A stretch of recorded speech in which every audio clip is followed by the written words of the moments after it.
म्हणजे उद्धव ठाकरेंसोबत फक्त युती असेल की मग चर्चा ही पण आहे की मनसे ही इंडिया आघाडीचा किंवा महाराष्ट्रातल्या महाविकास आघाडीचा घटक असेल का? आजच्या तारखेला मी ते सांगू शकत नाही की नेमकी कोणाचा घटक असेल ते मी आजच्या तारखेला सांगू शकतो. पण आमची विचारधारा जी आहे, जी विचारधारा बाळासाहेबांची आमची मुळात घडवलेली आहे, ही मराठी आणि हिंदुत्व अशी विचारधारा घडवलेली आहे. आणि त्याच्यामुळे मला असं वाटत नाही की राजसाहेब त्या विषयाला सोडून काहीतरी करतील. पण शेवटी राजकारण आहे. राजकारणामध्ये कधी कधी काही वेळेला काही गोष्टी स्वीकाराव्या लागतात, स्वीकारल्या जातात.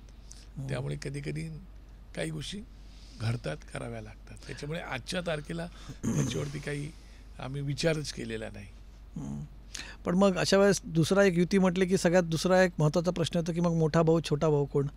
युतीमध्ये एका पक्षाला कोणाला तरी थोडासा एक पाऊल मागे जावंच लागतं. हो, अशा ह्याच्यात मनसे काय त्याच्यामध्ये मी ज्यावेळेला 2017 ज्यावेळेला त्यांच्याकडे गेलो होतो मातोश्रीला महानगरपालिकेचा प्रस्ताव घेऊन, त्यावेळेला मी तेच सांगितलं होतं की आम्ही छोटे भाऊ आहोत, तुम्ही मोठे भाऊ आहात.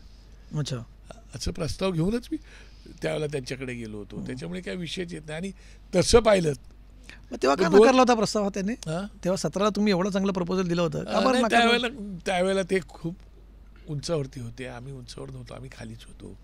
आणि आम्ही खालीच होतो, आमचा काही विषय नाही. त्याच्यामुळे तो गोष्ट आज त्यांना वाटते की नाही आपण दोघे एकत्र आलो तर बरं होईल.